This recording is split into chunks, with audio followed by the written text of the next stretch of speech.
Our favorite internet troll and sometimes feature filmmaker Martin Scorsese. Um, he wrote an op-ed in Harper's, basically about Federico Fellini, but that wasn't what made the internet sort of react.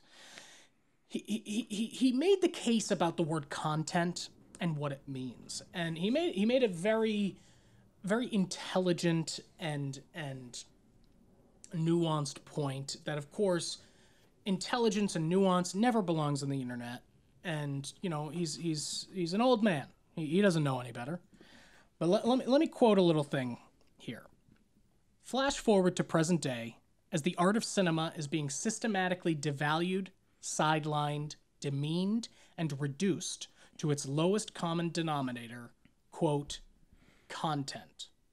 So he goes on to talk about how very recently in the world of cinema and movies, you would talk form and content, right? When you talk about a movie, the content would be like a bank heist movie.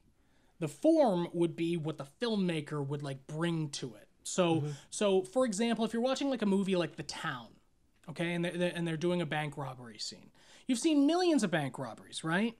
That's the content. The form would be there's a great way Ben Affleck cuts between the actual bank and security footage, and the security footage has no sound. So it cuts from really loud screaming and violence to just silence, but you're seeing the images of what's going on in the bank. So that's the form, right? Yeah. But now content has become a business term for all moving images. A David Lean movie, a cat video, a Super Bowl commercial, a superhero sequel, a series episode. So he's basically talking about how this word has become all-encompassing. He's right. He's right. Cinema, movies are being devalued in favor of content. And on some level that sucks, right? People aren't interested in art when they can watch TikToks and Let's Play videos and unboxings and reality TV. But, also that's the natural progression of things. When you have 1,000 different services fighting for your attention and some low budget, vertical video gets just as many, if not more eyeballs than something done with an artistic vision, yeah. That's capitalism, baby. Do I wish more things were of a higher Scorsese level of quality? Absolutely. But most people aren't that discerning. I mean, think about how many people watched the Big Bang Theory, for example. There you go. It doesn't have to be art. It just has to be, how many people are watching it. And that's all that matters to the suits on the top floor. So Scorsese's right, and it's sad, but it's true. I don't think what he says about what's going on is as sad as the response to what he said, because the response was just oh, this guy's overrated.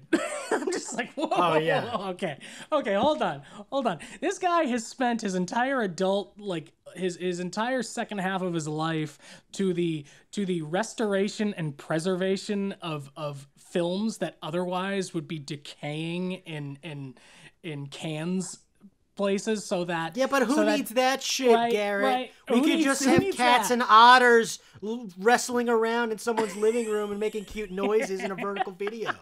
It does sound cute. It does. But he also talks about algorithms, and it's interesting because listen, his last film was for Netflix, so he's not removing himself from the streaming world. His next movie is going to Apple TV Plus, so he's not against. Well, he kind of is removing himself from the streaming world then. Zing, suck it, Apple. Hey. Zing. Thank you are correct. I wouldn't have interrupted unless I felt like it was a good one.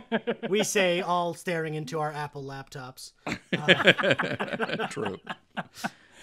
So he goes on to say, if further viewing is, quote, suggested by algorithms based on what you've already seen, and the suggestions are based only on subject matter or genre, then what does that do to the art of cinema? So his whole idea is curation.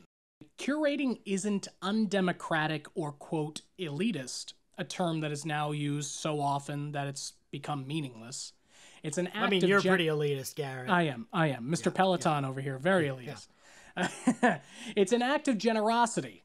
You're sharing what you love and what has inspired you.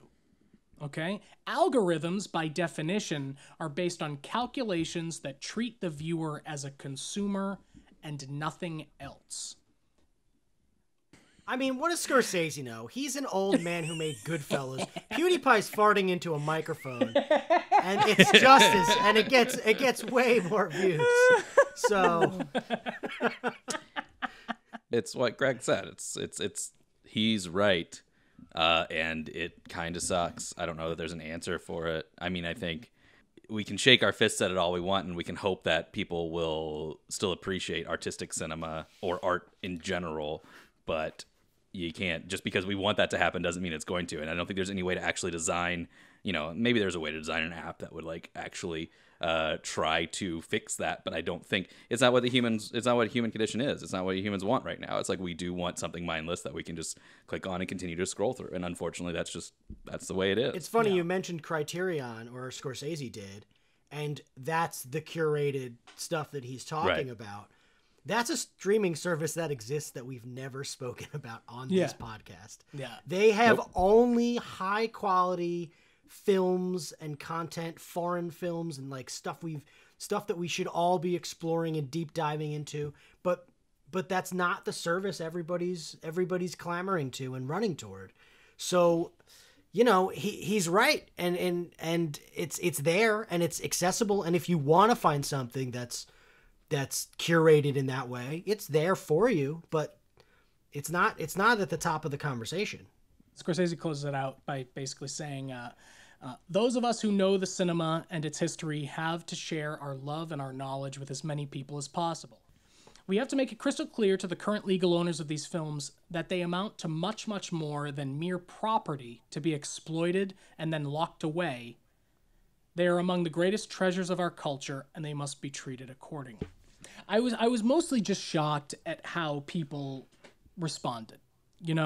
We all saw the response to his whole idea of how the MCU is not really cinema. It's more like going to a theme park.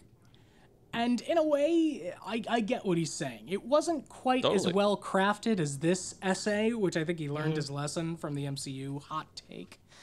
Entertainment. I think the different. I'm using entertainment as a placeholder for content here, I think, but entertainment is there for people to decompress from the stress of daily life. That's, I think, inherently what entertainment is. The fact that art can also be entertainment, or you can take this vehicle of entertainment and create art out of it, and some people can appreciate it, is great. Yes.